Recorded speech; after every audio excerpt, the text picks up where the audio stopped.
I worked for the British Foreign Office. I became a British ambassador. I was a British diplomat for 20 years. I was always very patriotic to be British. I was very, very proud.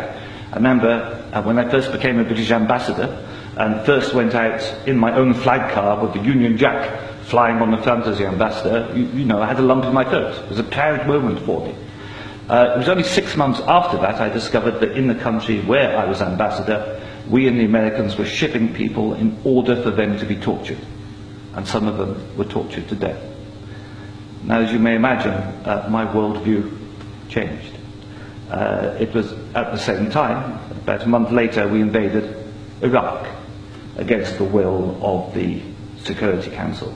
Not just without permission of the Security Council, but in the full knowledge that if it had gone to the Security Council, we would have been voted down.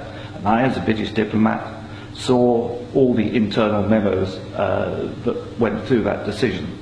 I know for certain, I used to be head of the FCO unit that monitored Iraqi weapons of mass destruction. But I know for certain, I can tell you, that they knew there weren't any.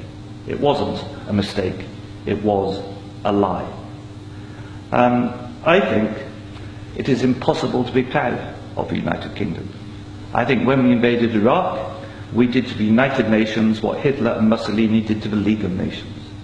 And I think what we've done since, where the truth is often much hidden in the bombing. If you look at Libya, disaster now, we bombed it. We killed 15,000 people when NATO bombed Sirte, something they never told you on the BBC. And did we make it better? No. I saw in Uzbekistan, I saw the gas contract signed by Enron and a company called Unocal, which George Bush Sr. was on the board, to dig out gas pipelines from Uzbekistan and Kazakhstan over Afghanistan down to the Indian Ocean. That was actually what the Afghan war was about. They'd actually had talks with the Taliban and Unocal to see if the Taliban would provide pipeline security. The person who held those talks was the consultant for Unocal, who's a certain Mr. Karzai, who, after being employed by George Bush Sr. as a consultant, went on to become president of Afghanistan. That was their plan B. The Taliban wouldn't do it, so they invaded. It usually, I've seen it on the inside, it's almost always about control of resources. It is every bit as corrupt as our first speaker. I'm sorry, I'm also terrible with names. Andrew. You are absolutely right, Andrew. And I can tell you it's not an academic construct. The system stinks.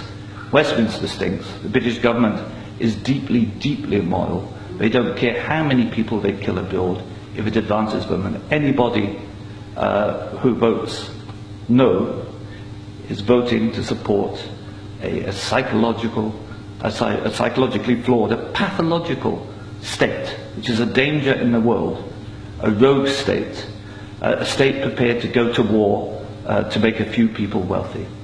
That's why I say it's not possible to be a decent person and vote no, and we shouldn't be ashamed to say that.